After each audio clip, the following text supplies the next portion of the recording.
Good morning students.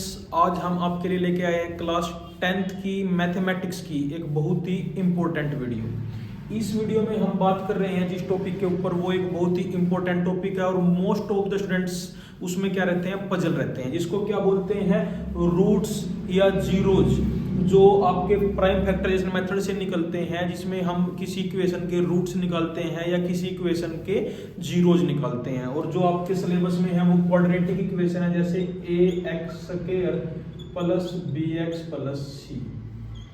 ये एक ऐसा टॉपिक है जिसमें सभी बच्चे कंफ्यूज रहते हैं कि इसको कैसे सॉल्व करें। पेपर में प्राइम फैक्टर मेथड से करते हैं, यानी कि फैक्टर्स बना के फैक्टराइजेशन मेथड से फिर उसमें कॉमन लेते हैं, तो सभी बच्चे इसमें पजल रहते हैं कि आंसर सही है या नहीं है, और बहुत से बच्चों को फैक्टर करने नहीं आते। तो उसके लिए मैं आपको एक बहुत ही सिंपल सा, बिल्कुल सिंपल और आसान टॉपिक बता रहा हूं, जिससे वो क्वेश्चन इजी निकल जाएगा। दैट इज वो आपके सिलेबस का हिस्सा है जिसको बोलते हैं डिस्क्रिमिनेंट।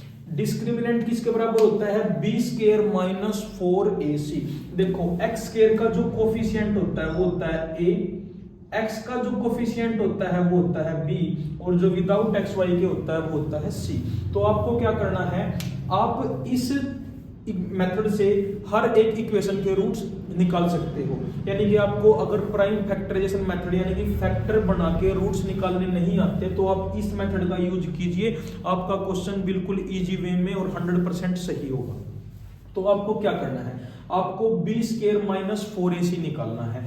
b² क्या होता है, x का कोफिशिएंट। जैसे एग्जांपल से करते हैं, मान लो ये इक्वेशन है, यहाँ पर x² का कोफिशिएंट कुछ नहीं है, तो हम a मान लेते हैं, कितना है 1। b x का कोफिशिएंट है माइनस का 3, और विदाउट xy c है माइनस का 10। ये हो गया आपका। आपको क्या करना है, b² माइनस 4ac निकालना है। b² माइनस 3 का स्क्वायर आएगा प्लस का 9, फिर फॉर्मूले में माइनस है, माइनस 4, a की वैल्यू 1 है और c की वैल्यू माइनस का 10 है। माइनस का 10 और माइनस का 4, माइनस माइनस प्लस होता है, और 10 4 यानी कि मल्टीप्लाई करोगे तो आपको कितना आएगा 40। 40 प्लस 9 कितना हो गया 49।